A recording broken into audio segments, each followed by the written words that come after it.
d'expérience avec les patients haïtiens et dans un pourcentage de 80 à 85. Alors vous allez pouvoir voir si c'est dominicain parce que ça va représenter 15%.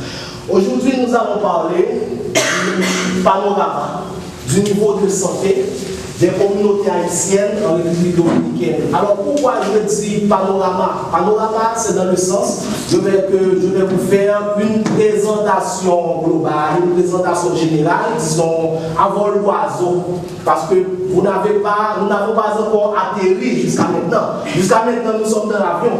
Alors nous allons atterrir quand nous aurons commencé avec les stages à Baragouana, à d'autres communautés que Lise a sélectionnées.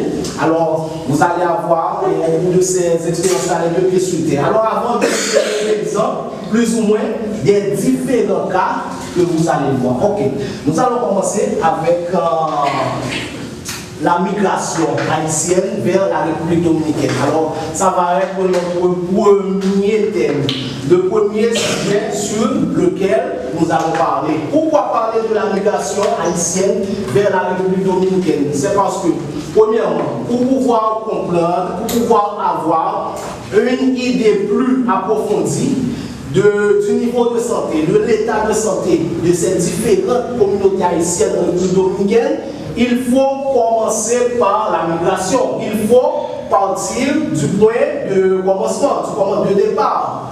En partant du point de départ, nous allons pouvoir comprendre et beaucoup de choses, beaucoup de facteurs, par exemple, les facteurs sociaux, les facteurs économiques, les facteurs ethniques, pourquoi pas. D'accord? Alors, ce que nous avons ici, nous avons une carte géographique de l'île d'Haïti. Alors, l'île d'Haïti est composée de deux pays.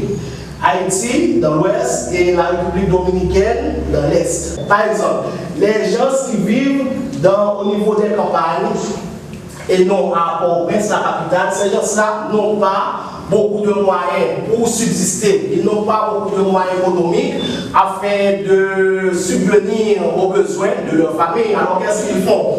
Ils ont premièrement une alternative, utiliser ce qu'ils ont dans leur environnement. Qu'est-ce qu'ils ont dans leur environnement? Des arbres. Alors ils font la coupe des arbres pour préparer des charbons, pour vendre ces charbons-là dans la capitale, dans d'autres villes, pour développer. Pourquoi? Pour pouvoir avoir de l'argent, des sous, afin de subvenir à leurs besoins. Premièrement, qui est composé de champs de canne et aussi des petites maisons.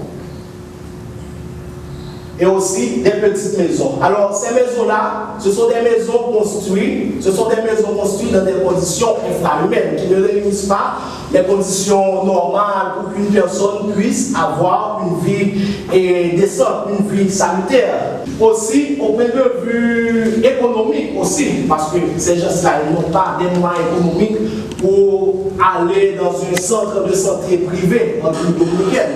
Il a tendance à faire travailler son cerveau pour trouver d'autres alternatives. Alors, un niveau très bas de protéines avec un niveau très haut de carbohydrates.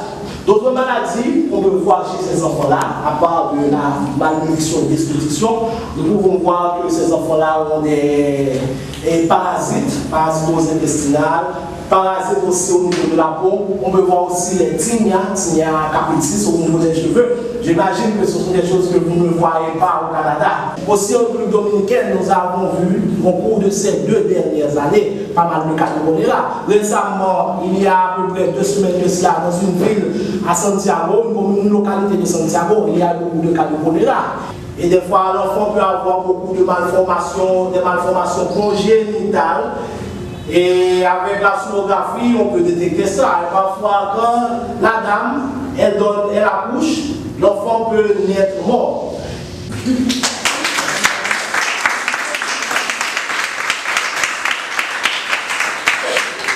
Vous nous avez pas beaucoup parlé de tuberculose, j'imagine qu'il y en a 3000 par exemple, 10 personnes. Les ravages de cela ferait. La femme fait des enfants.